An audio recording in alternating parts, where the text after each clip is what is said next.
Hey everybody, this is Rydo and we're back with another recording of Hearthstone. Today is surprisingly Friday, September 28th, not Wednesday that I promised to come back, and it's not my fault, at least for the most part. Yeah, I think in this case I can't take any blame.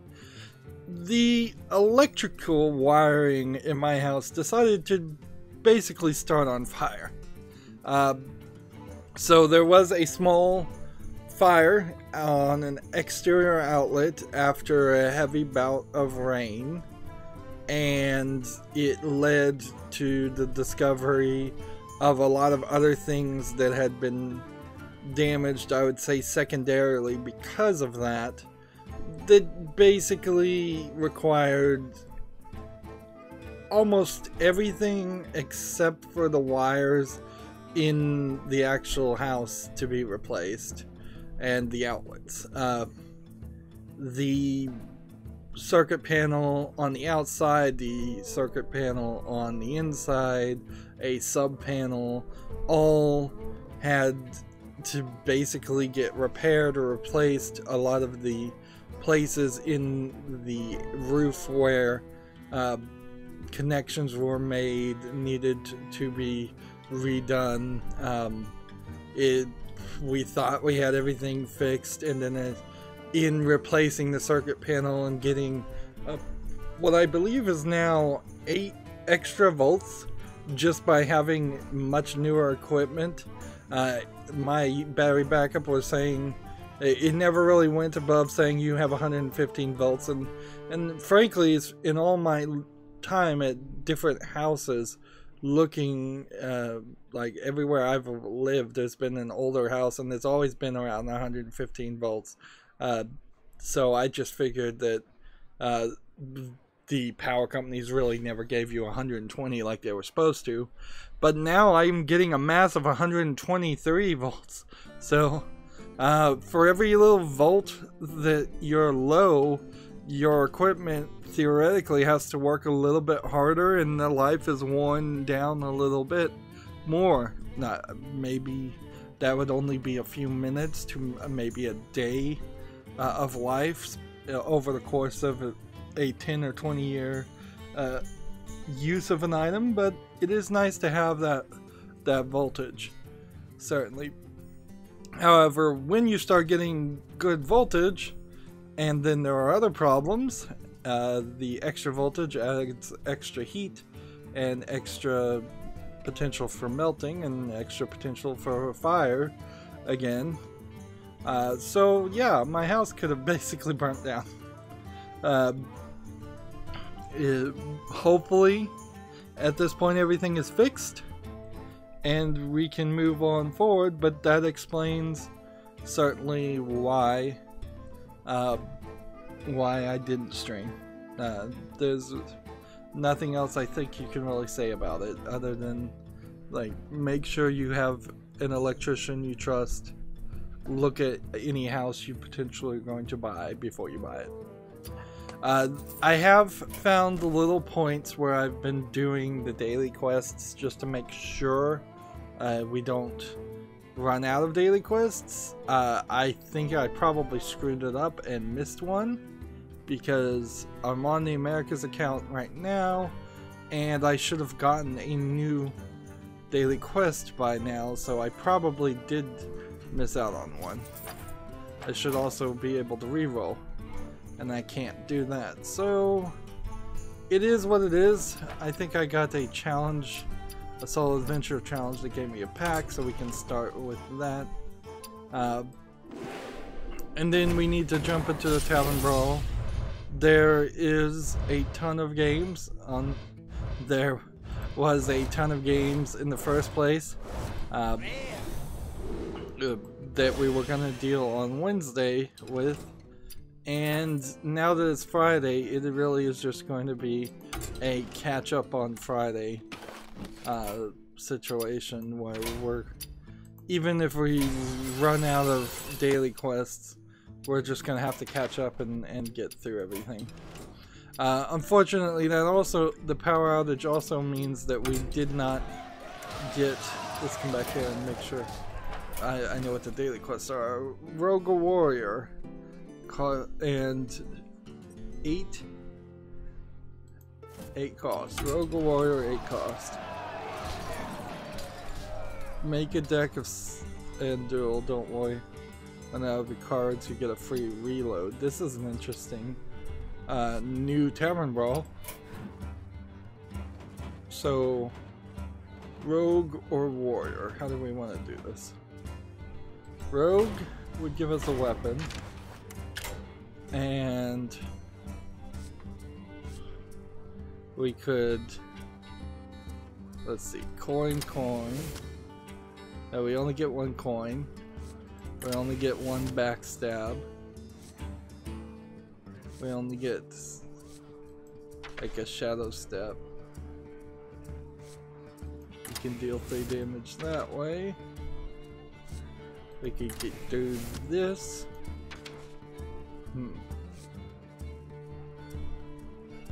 We could shuffle that into the deck, but we probably would never use that. Could do Jade Golems. That's probably the best way to win on this. Come to think about it. And this is banned. Can't do that one. They thought that one through.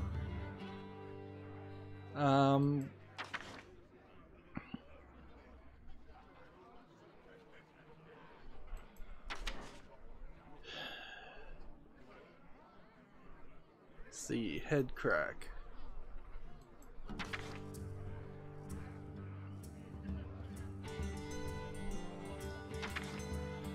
The question is, are we really gonna get up to an 8 cost minion? Because it really is gonna ask a lot.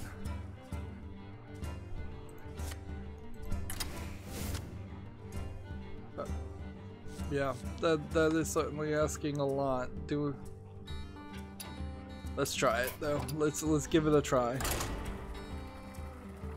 Yeah, so because of the power outage, of course, I didn't get any Borderlands 2 recorded. I think I actually did manage to get about 3 recordings done before the power went out. Sometime, I think it happened on Wednesday, so I was recording, and then I had done 3 recordings, and then was about to take a little bit of a break, maybe a nap before I started streaming in the afternoon. Of course, insomnia is taking naps at like 11 or 12 in the morning, and recording stuff at 2 or 3 in the morning.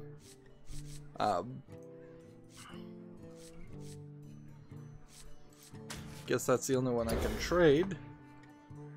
So yeah, I got a little bit of Borderlands 2. More and more, I've got these 2 arena runs in Borderlands 2 that are problems, and because they just take too much time and I don't succeed. Arena runs are hard to pull off when you're playing alone anyways. In fact, Borderlands 2 episode 30 is just aired 12 minutes ago, and that will be the end of Borderlands for me for a month because of the Halloween month.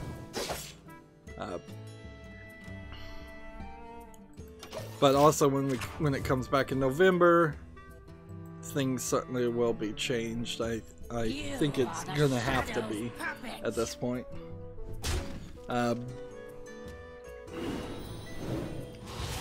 Yeah, I don't know what else to say there. Borderlands 2 is getting really, really hard to justify, say, playing the DLC. I think we need to take a break, but then you run into a problem of like the Talos Principle, which I never got back to doing the DLC of the Talos Principle for somewhat similar reasons.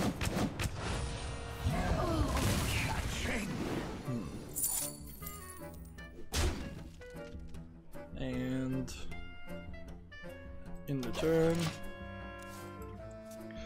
But yeah, I think I kind of have to take a break. I really don't think I can do all the DLC, some of which I've never even done before, Borderlands 2, after being so burnt out. And just having put so many hours into Borderlands 2. The story in Borderlands 2 also is a little bit forgettable. I would argue compared to the first game, it's kind of repetitive too. So much of Borderlands 2 is about you playing as a new character and reuniting and getting together the 4 characters from the first game.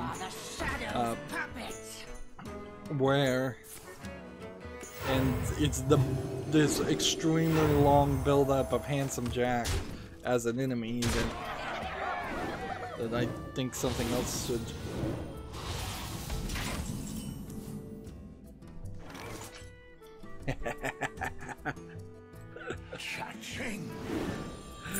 Oh, this is gonna be fun. This is gonna be fun.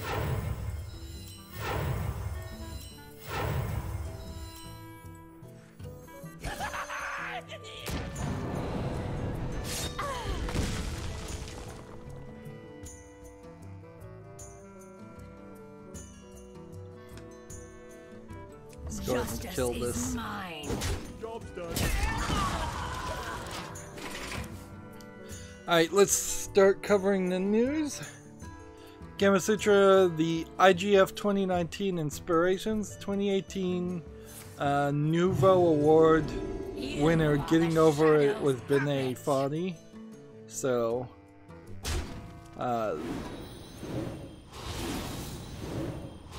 this is kind of a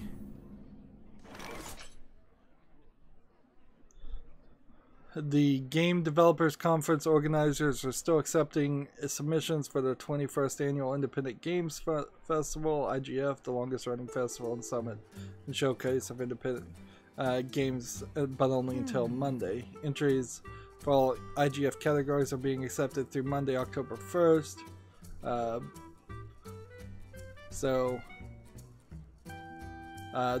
This probably has very little as I'm skimming this article, and I'm going to do a lot of skimming here. I wonder.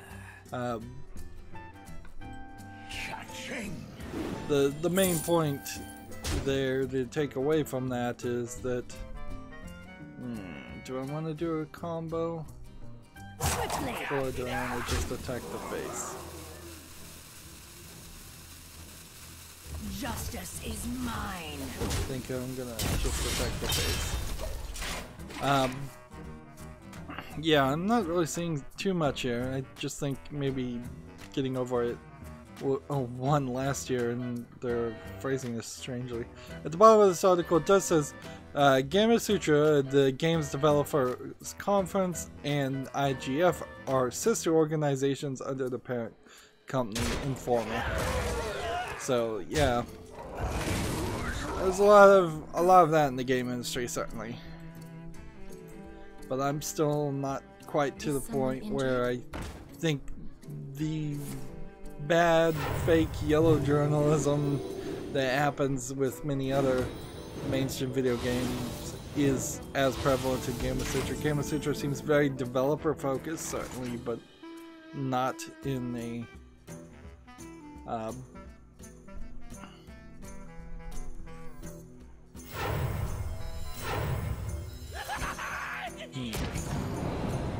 The real shame is that I don't have Cthulhu, because if I did have Cthulhu, this would have, he would have so much power by now. Moving on, Gamasutra also has a article, got a unique alternate controller game. Submit it to alt.control.gdc now. The submission deadline for that is Friday, November 30th. Oops, that means that news is Like maybe you could submit it right now, today, if you're watching this live.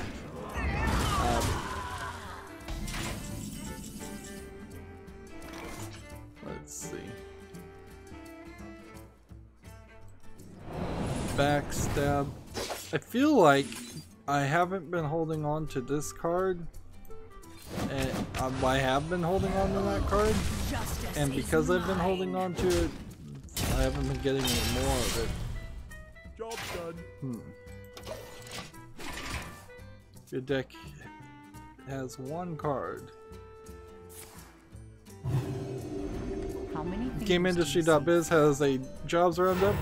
Nintendo veteran joins Reach Robotics.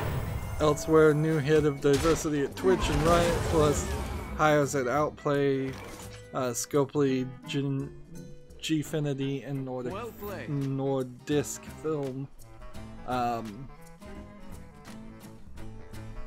So, the Nintendo veteran is James Honeywell, a 21 Nintendo veteran, is now the marketing developer for Reach Robotics, which I am not sure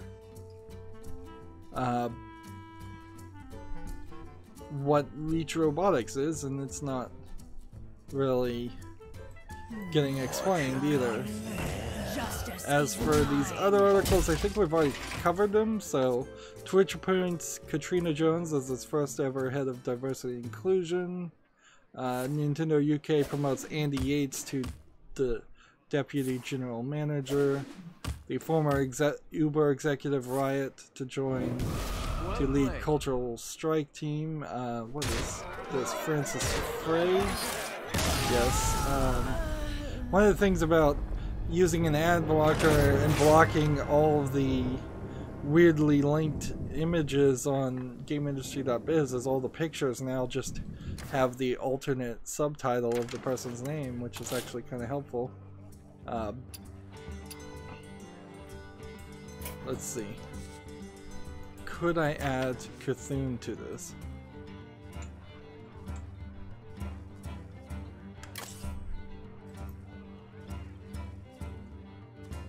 Apparently not if you don't put the apostrophe in it. Well, Cthulhu is like a way up this direction character.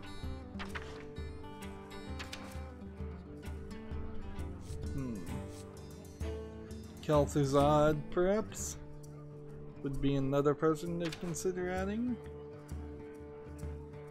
Or the Lich King would certainly be another person to consider adding.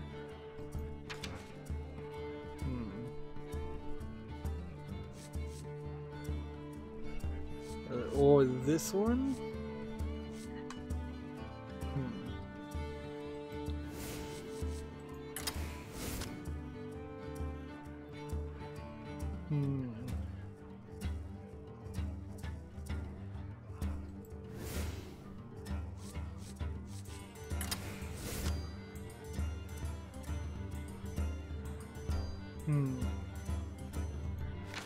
The other thing would be to think about, like, Prince Malchezaar.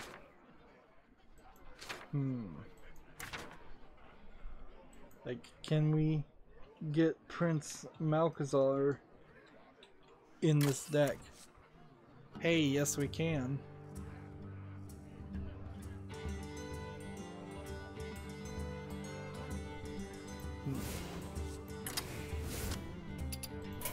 There's no way this is gonna win. No. Moving on with the story, Crackdown producer Phil Watson joins Outplay Entertainment, which we've heard that Crackdown 3 is certainly been in a struggle. So there's certainly a lot of points there. We have somebody on the chat called Swore, S-W-O-R, who says hello. Hello, Swore. I'm a little slow on the chat. I have to look at it on my phone. Yeah, I know you see it on the screen when I'm streaming, but I don't, so I might be a little bit delayed on that. I should probably be more apparent about that in general.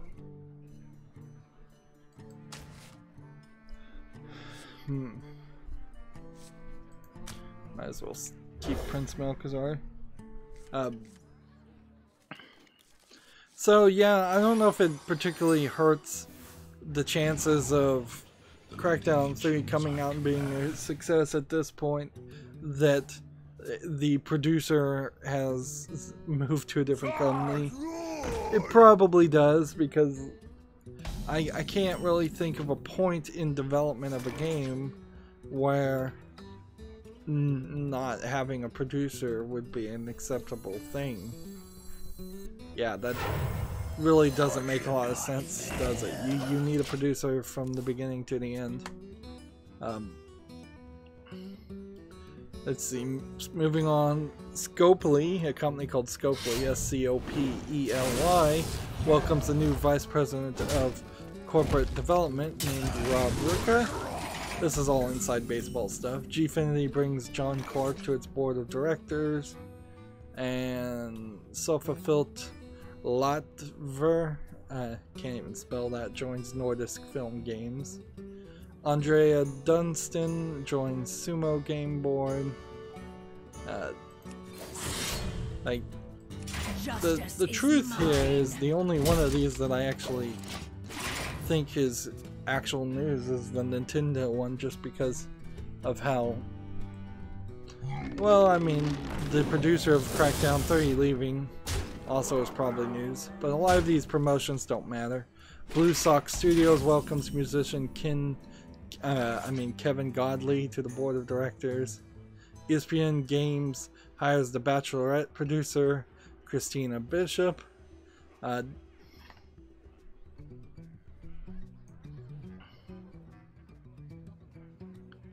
see. Think. Stars without number. Justice is mine. Asmodee Digital, that's A-S-M-O-D-E-E, adds 2 new execs, Nicholas Godament and Laurent Lichnowsky is the final bit.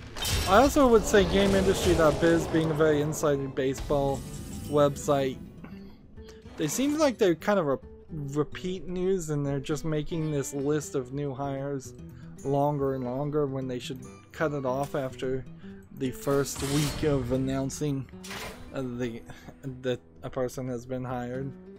Like, it's probably not worth it to repeat that information. Alright, first game for today on Steam that's new. We have one called Cube 332, and in a continued effort to speed up this process, I'm not gonna stretch it out. It's a 10% off for 89 cents. Polygon platformer, simple game, low effort game, I would say. So just not something that interests me, so moving on. Next we have Cat Astronauts, just the word cat and astronauts merged together. And let's see what kind of game this is. It kind of looks like FTL, but more, I would say,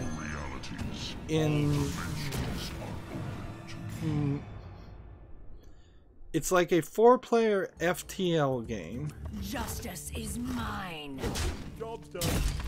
Where you're supposed to be working together and putting out fires. I mean, this is really, really heavily focused and the exact same things you saw in FTL.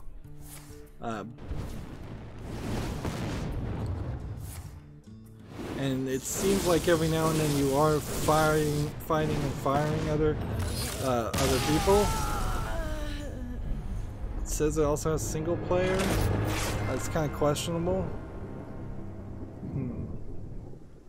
Controller is recommended. It says it has local co-op, but it's actually a party game. Yeah, it feels definitely like it is more of a party game than the strategy game FTL. Hey, Tragic wants to challenge me. I will accept that. Tragic's on the chat. Need a hand playing those big cards. Question there, of course, would be what deck even has big cards in it? Well, it's certainly not going to be the Murloc deck. It's probably not even a token druid. Spiteful Priest. I think that has some big cards in it. Yeah, in the description here, even though it says it has single player, I don't see anything here that would actually make this game fun, at the very least.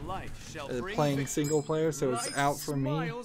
Cat Astronauts is $15.99. It seems that's pretty expensive for what it's asking. Yeah, 5, 7, 10. Of course.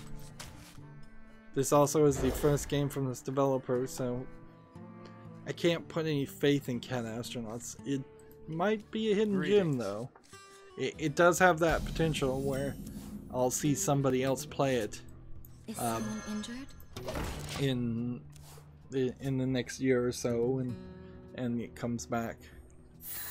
Let's see, is this one in English? No, this is a Chinese, simplified Chinese only RPG maker game called the Detective Chulin, C-H-U-L-I-N, one word. Right away.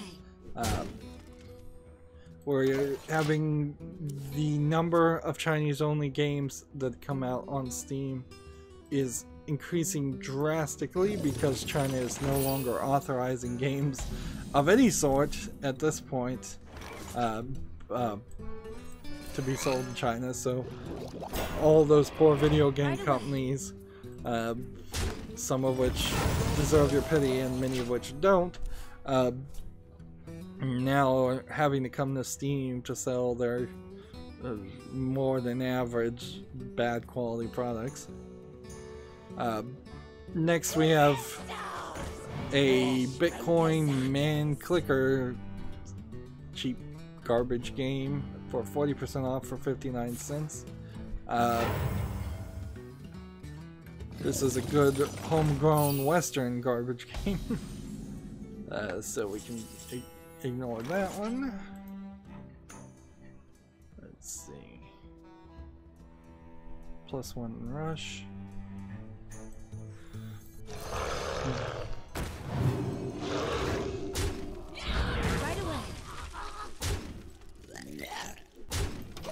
Let's see. We have a game on Steam called Thrill Roller Coasters. It's described. It says 5 unique roller coasters that will thrill you to the max. Very, very generic description.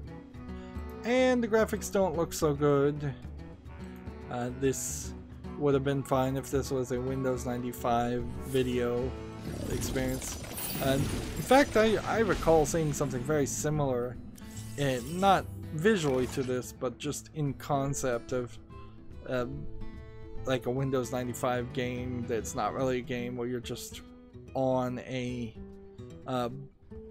roller coaster looking at an animated video because they couldn't even have regular videos just because of the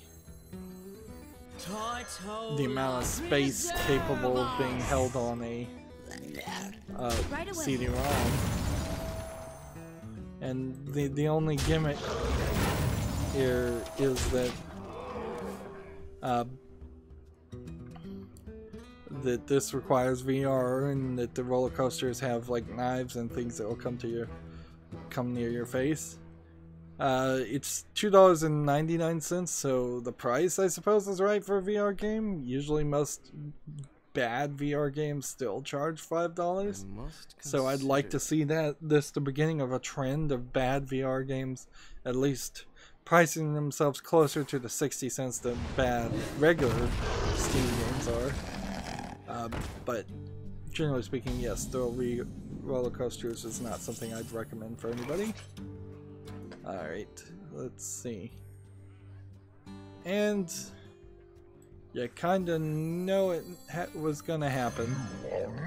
Yeah, every stream Right away. we have to go into the lewd games. So we have a game called Speedy Girls Just Dream Team tagged with sexual content, nudity, Indian and simulation. It seems like Let me change your mind.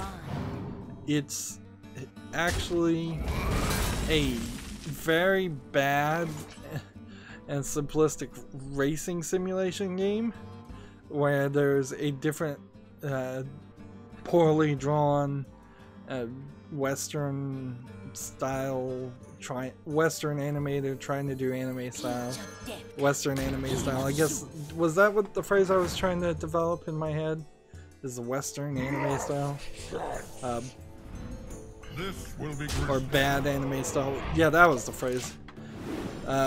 So you get these little pictures of the drivers near or on the car, but then the vast majority of it is just a simulation game where you're adding elements and tweaking the engines, and you're looking at a very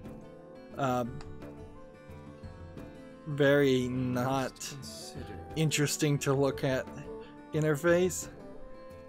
And then there seems to be some kind of match 3 element at some point, and it's at the match 3 element that the girls start losing their clothing. Also, there seems to be some texting feature that happens back and forth. But generally speaking, this is just a bad game trying to sell itself on sex. 30% off for $3.49. Nothing here that really should interest anybody. Moving on. Of course, those always take more description because they're hiding more behind the lewd girls. A standard asset flip of a first-person shooter isn't really even bothering usually to have a to hide the fact that it's bad. Moving on, we have a game called Nocturne of Steel. It says it's an action-adventure RPG, according to the tags. So it's some kind of almost MS Paint level graphics. Yeah, I'd say it's right on the edge of what I would call MS Paint level graphics, where you're playing as this knight with this giant sword, like just huge, 3 times longer than the height of the entire knight, and you're platforming and swinging the sword and attacking like skeletons. It says it's early access, 15% off for $9.34 for the level visual quality. This is not, doesn't seem like it's worth that. Also, it somehow is on Xbox One, which I kind of feel like I should applaud Xbox One for not having a ridiculous amount of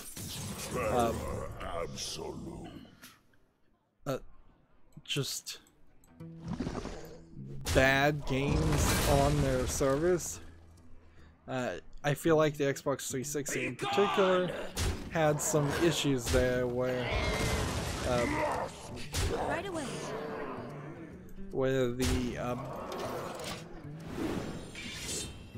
specifically the Summer of Arcade and such, they brought out some really good indie games, but then eventually the Xbox 360 store opened up to a lot of bad games. And it really wasn't horrible, but it did kind of detract from the level of quality on their platform.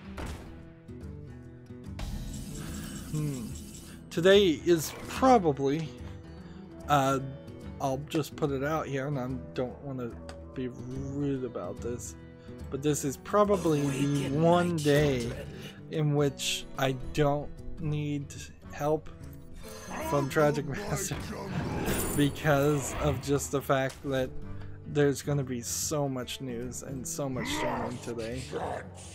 So I'm Right away. totally fine and happy to play him. But I do want to throw it out there that if he's just trying to help me get my daily quest done, that's okay. If he's got other things to do. GameIndustry.biz has an article. Liquid Media acquires the rights to 65 classic video game titles. This was an interesting news story. It's from... They acquired the titles from a company called Throwback Entertainment, and it includes the rights to games such as All-Star Baseball, NFL Quarterback Club, Quirk, KWIRK, and Bubble Bobble. So this potentially could be new game remasters. Bubble Bobble in particular is one that we haven't seen for a very long time, so you could see a definite argument for that coming back. Some of the older games start making sense too. This might also open the door to more non-first party titles on some of the NES or Sega or PlayStation classic games. That's been the consistent problem with the NES Classic, Super NES Classic, Mega Drive Classic, and soon to be PS1 Classic, is all of those games really are just selling first party titles when there was a lot of third party titles out. In the video game industry in particular, who owns the rights to anything is really crazy, and I kind of feel like the copyright for something should at some way or some point devalue at the point of a company being going bankrupt, being sold, or in any other ways just not being the same company that it was before. Inherently, I think what needs to happen is that the copyright should not be owned in entirety forever by corporations, and should be the actual creators of the games, even if that meant that all the managers owned 1% of the copyright of something. Once all of those managers have died, I would like to see it go into the public domain, and I just think copyright, particularly for video games, should go into public domain a lot faster than it was.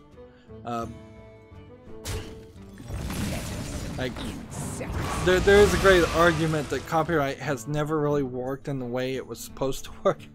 It was supposed to protect authors from having their book copied word for word and printed without them getting any profit from that at all. But even at that time, it was also there was a lot of times the copyright was going to the publishers, not the authors, and the authors were just getting paid flat fees. If not immediately, it very quickly became that. Let's see. Unfortunately, there's no real list of other games that Liquid Media acquired. I may have some other stories around that story though. So Bubble Bobble certainly is the one that would catch most people's attention, I think, just by the name. Although some of those football games might be very memorable if you could show me a picture of them and I knew for a fact which of the many football games that came out they're discussing. Let me change your mind.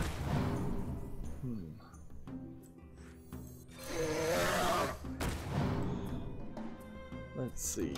We've got a game on Steam called Solid Ether. It's a black and white bullet hell shooter that's flying up to the top of the screen with small squares instead of textures. It's 15% off for $5.94. Even if this game played very, very well and looked great, even if this game played very, very well, it looks awful, and I think that inherently makes me very quickly just be able to give up on being interested in that game. So take control. Obey. Be gone! TechRaptor has an article. Magic the Gathering Arena enters open beta, which I would have to use the game client from their official website, and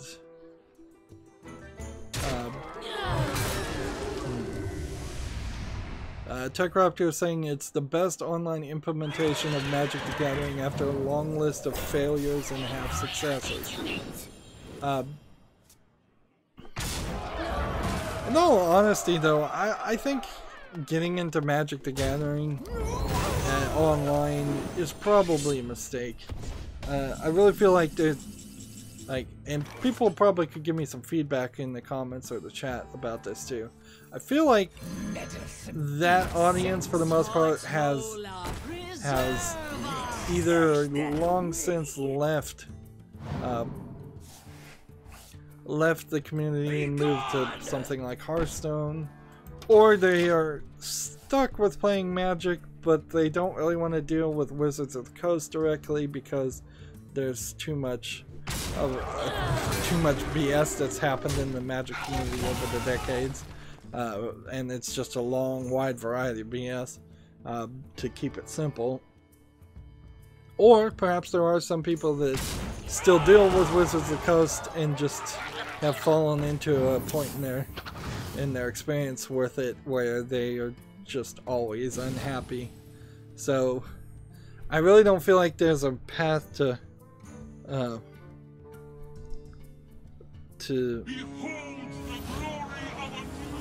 having a fun experience playing Magic the Gathering online or offline. We have this person named Daniel LD Games who says, "Oi, good money, I'm fine, thanks, and you? Hi, hello." It seems like he's just spamming the chat with comments, and nobody's responding to him at all. So, like, I'll say hi and answer actual questions, but can't really do anything else for you. Sorry. Shadows puppets.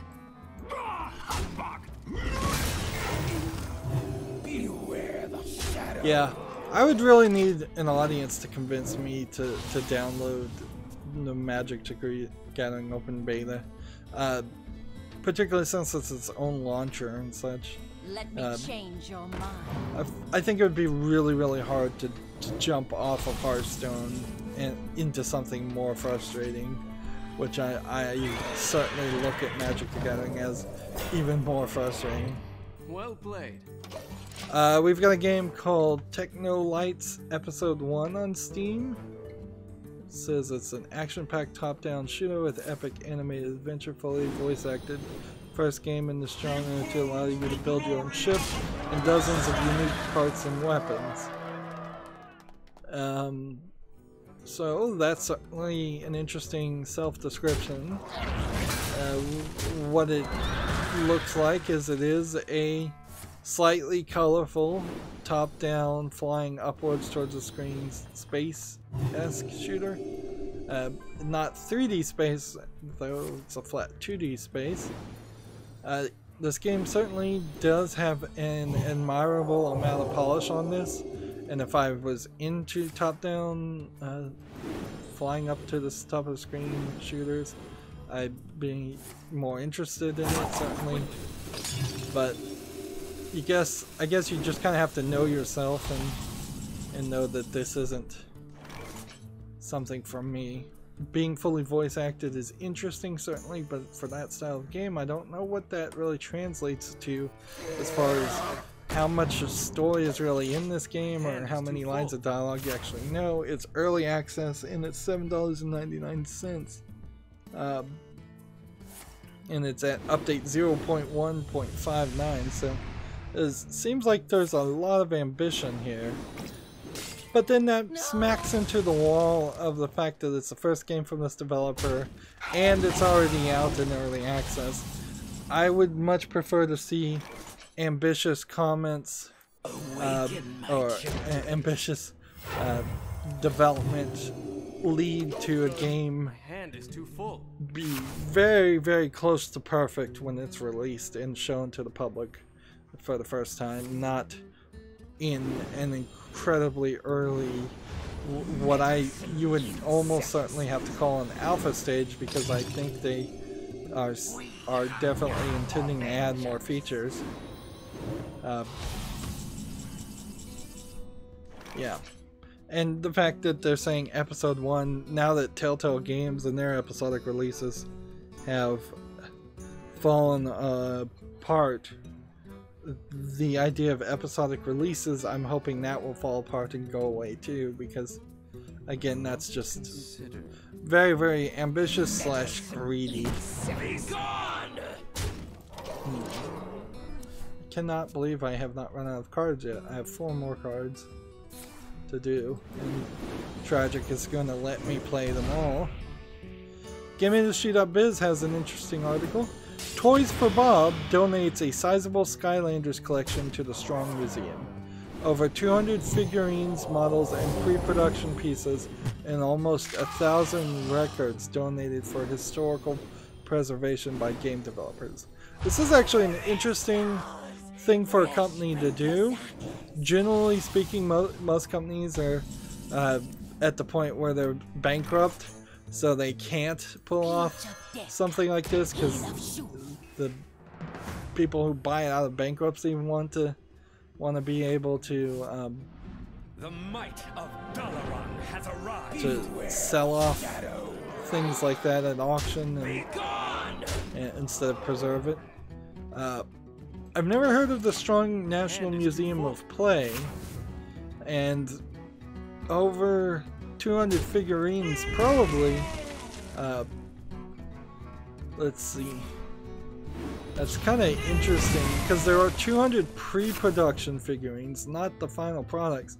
You'd think if they are cleaning house and inventory, they would also have at least one of every final production, what went out to the store versions of their figurines also. But I could certainly see reasons why a company might not actually hold on to final production versions of their little toys. Toys for Bob, of course, is the maker of Skylanders. Skylanders was the original, it feels like it was the original Toys to Life game. It was then followed up by Disney Infinity, which has since failed and been shut down, and Lego Dimensions, which has for the most part failed and has been shut down too. Like they're not gonna make any more Lego Dimensions things, but you can still get the items, the Lego Dimensions things, on clearance, just because Lego has more of a name to it. If you just wanted random Disney figurines, Disney Infinity, when it was going out of business, was pretty cheap deal there. Of course, with Toys R Us shutting down, that only also makes it more difficult for Toys for Bob to stay in business, so I imagine this is some preemptive move to wind down their company and preserve what they did and have a history to it before they announce in a few months that they're shutting down their company completely. And it's a really nice thing to do for historical preservation, I suppose, but it's kind of also a very weird, just in general thing to do.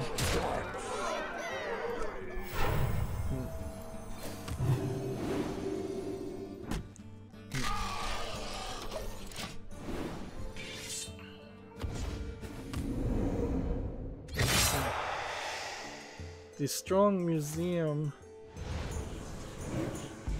I wish I knew where it was, so. Apparently Toys for Bob may be owned by Activision Blizzard too, or in part. Let's search the Strong Museum and see where it is. It's in...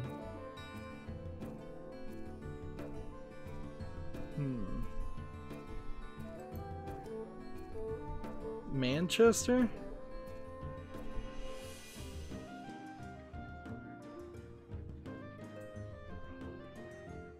Rockhaven, New York? Yeah, it's in Rockhaven, New York. So, New York State. I assume that's upstate New York too. Okay. Yeah, have not certainly have not heard of that company.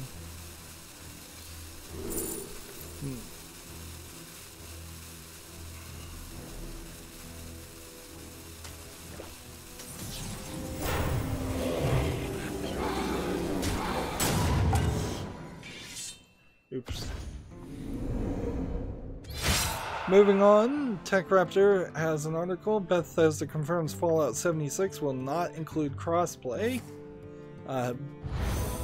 which makes the Fallout 76 even less likely to succeed. Which everything I've heard of it about Fallout 76, for what little I have heard about it, sounds like it's really not much of a game.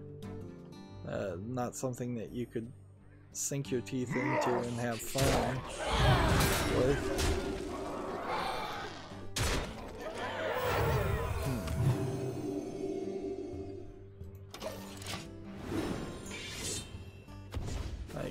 I guess there's really nothing else to say about that though right now. Until we get a better understanding on how you would actually play Fallout. There's a slight question of just maybe it doesn't need crossplay, maybe it does. Gamer Citra has an article. Nintendo was awarded $88,000, which is arguably for Nintendo not a lot of money.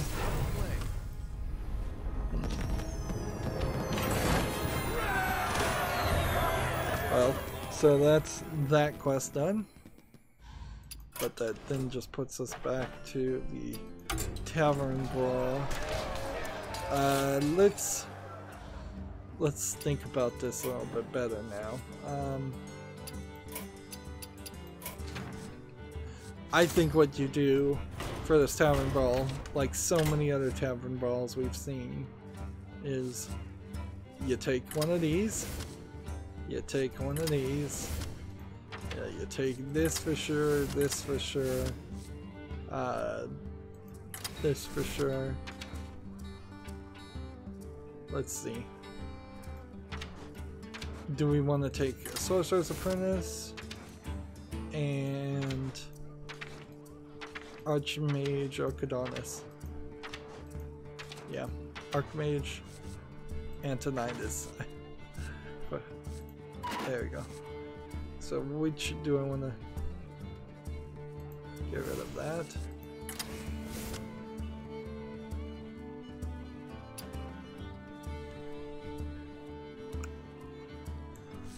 Yeah, I think that's probably all I need to do. And then we'll just go for the annoying one-turn kill solution. Yeah, Nintendo was awarded $88,000 in lawsuits against a Mario Kart themed go-kart business.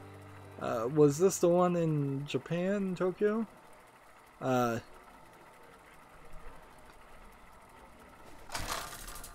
Yeah, according to Kotaku, the Tokyo District Court ordered Mari Car, now called Mari Mobility, to pay out 10 million yen, approximately $88,181 in damages, and stop offending Nintendo-related stop offering Nintendo-related costumes as an option to customers.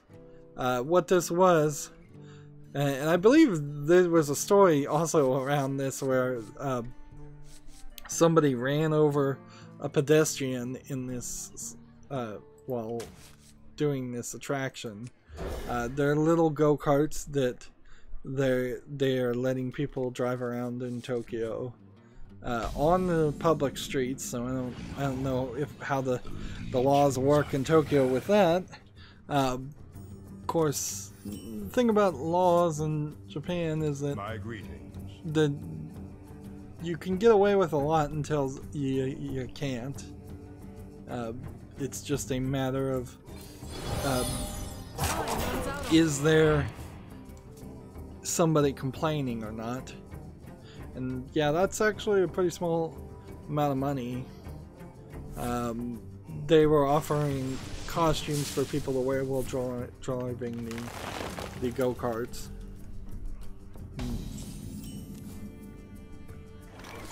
And I'm really trying to think how to defend the company and say Nintendo's in the wrong in this one. But I think particularly in the instance of the costumes being used, I don't know. Like, I don't. Copyright is a lot tighter in Japan than it is also in the United States. Do you have the artifact? Where I don't think there really is a fair use defense at all in Japan. But I'm not sure this would even fall under fair use if you tried to make that argument.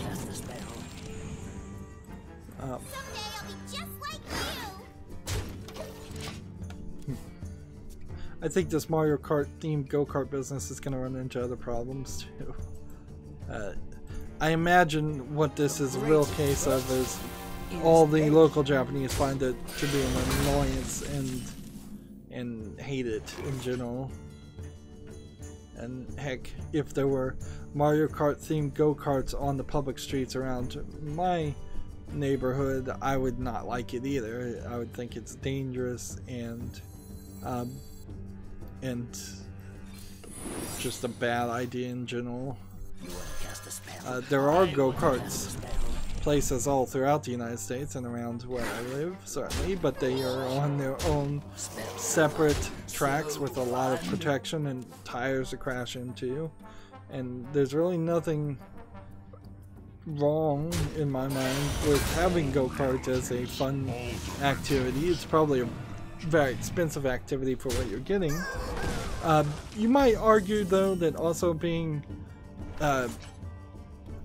kind of targeted and focused towards little kids being able to drive go-karts, you're encouraging kids to want to or learn at least some small aspects of driving cars, which you might be giving kids enough information to make them dangerous, and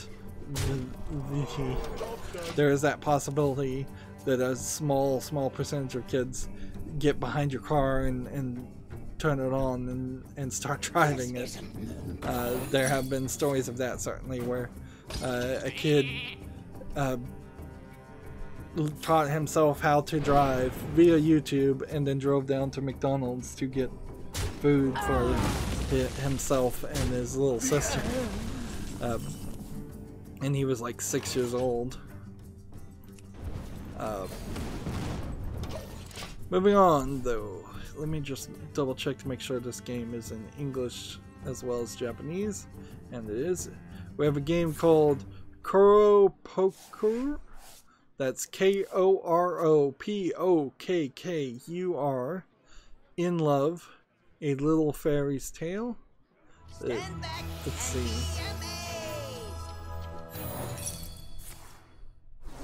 It says Cora Pokor in Love is a tale of a young woman who, after venturing out of an isolated village, experiences love in a vast brand new world for the first time.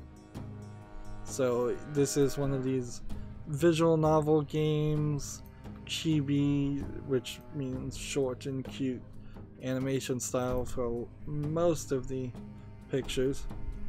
I wonder.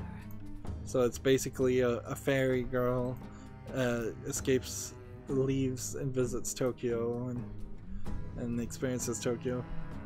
$14.99. Very bright and colorful, as so many are. The animation style, to be fair, is not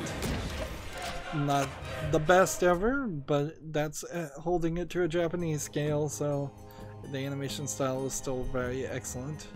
It's from Manga Gamer, is the developer who has published several other games that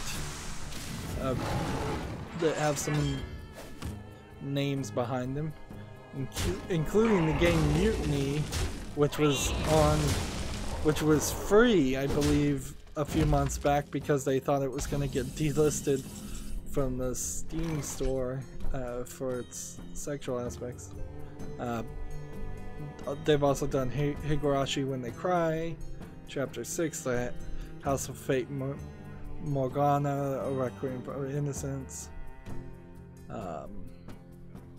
So there's some recognizable visual novel names there. So yeah, another visual novel for what they're worth, which of course everybody has to make their own decision on that.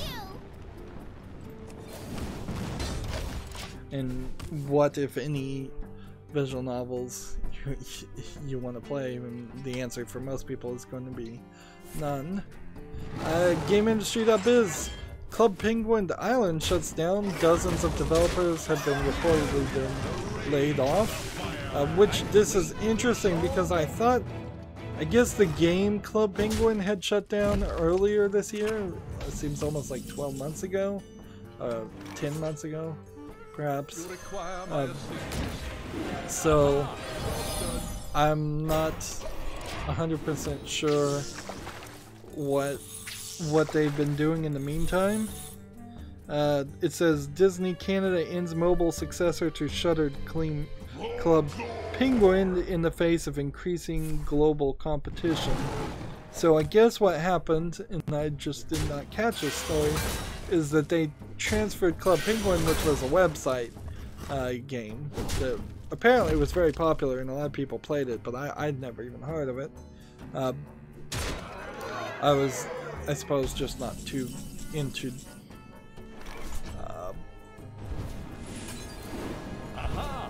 here we go.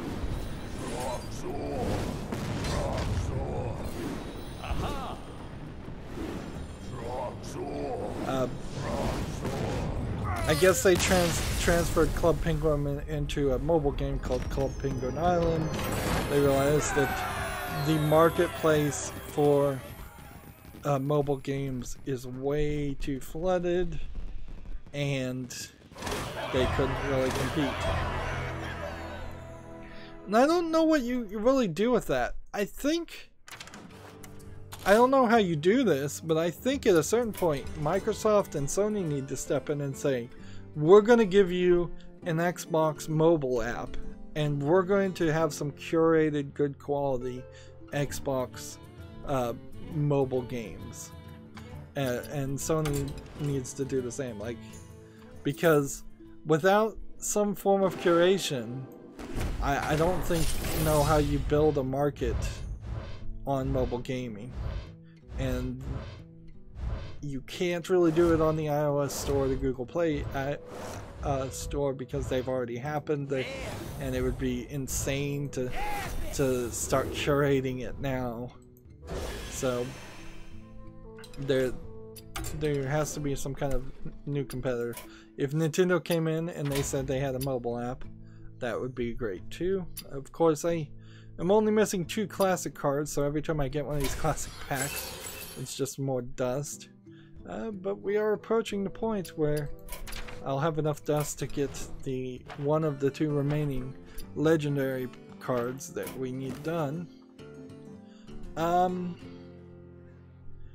So we've been going an hour and 7 minutes, and I think what will probably happen is we'll make like 4 episodes today, and they might as well all just be an hour long as I try to keep them all. So this is a good point to end this recording and start a new one. So as always, I ask you to like, share, subscribe, comment, and watch every second of my videos. If you want a friend or follow me on any social media sites, there's a whole bunch of links down below in the description box. Thank you for watching. Have a good evening.